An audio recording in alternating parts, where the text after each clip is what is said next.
Hi, this is Tony Agnesi. It's been a while since we've talked. I took a little time off working on another writing project here since the first of the year. So, this is actually the first time I've come to you here in 2021.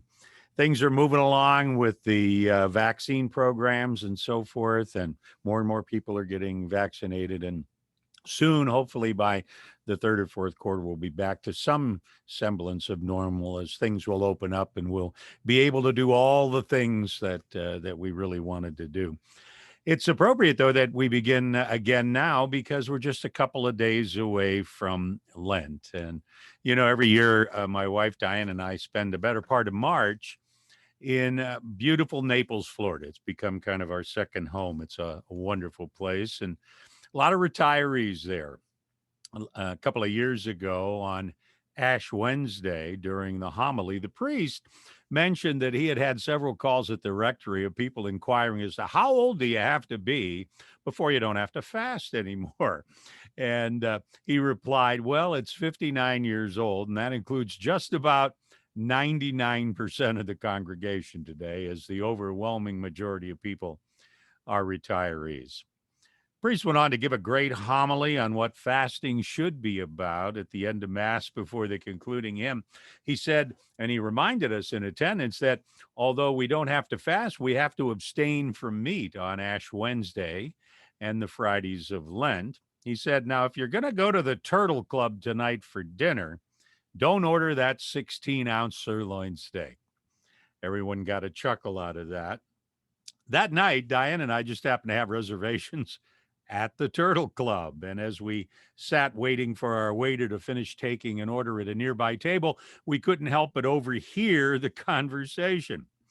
The elderly gentleman said, I'll have the New York strip. And his wife gave him the finger wag and said, no, remember what father said, honey. We can't have the steak. We have to abstain from meat on Ash Wednesday. The elderly gentleman thought for a while and he finally said, all right, I'll have the 3-pound Maine lobster. You see, apparently, the priest's message lost something of its meaning in the hours that followed Mass. It reminded me, though, of myself as a kid as I would give up candy for Lent only to gorge myself on chocolate Easter bunnies and peeps and marshmallow Easter eggs out of my overflowing Easter basket on Easter morning. Or it reminded me of the time I gave up both broccoli and asparagus. I dislike both of them. Or the year I gave up watermelon, which I love, but it's out of season, so it wasn't much of a problem. It's hard to admit, but it seems that I must have missed a few similar homilies myself over the years. That's the problem with trying to follow the rules and being rule book Christians. We're so fixated on following the rules that we miss the reason for the tradition in the first place. It has nothing to do with how old we are or finding the right loophole in the rules. It's about our trying to have the best Lent ever. It's about taking the 3 pillars of Lent, prayer, fasting, and almsgiving, and making those 3 things more meaningful in your life. It's about maybe giving up that smartphone in the evening and spending more time with your kids, or cutting back on social media and use that time to read a good book, a daily devotional, pray the rosary or the Stations of the Cross.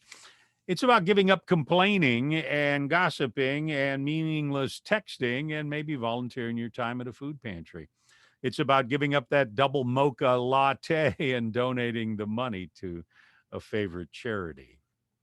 Most people give up this same thing every year at Lent. And truth be told, if you fit into that category, then you're really going to need to do something different if you're going to have a meaningful Lenten season. Try doing something you haven't done before. Try something different, something out of your character. You'll have so much more meaning if you do that. Giving up chocolate and pop and alcohol and fast foods meets the minimum requirement, but we should ask the question that Pope Francis asked us on an Ash Wednesday homily a few years back. He said, does my fasting benefit someone else? Does my fasting benefit others? then our Lenten fast won't be all about us. It'll be about being more like the Good Samaritan. Lent begins this coming Wednesday. Why not take some time these few days that we have and really decide what we want to get out of Lent this year?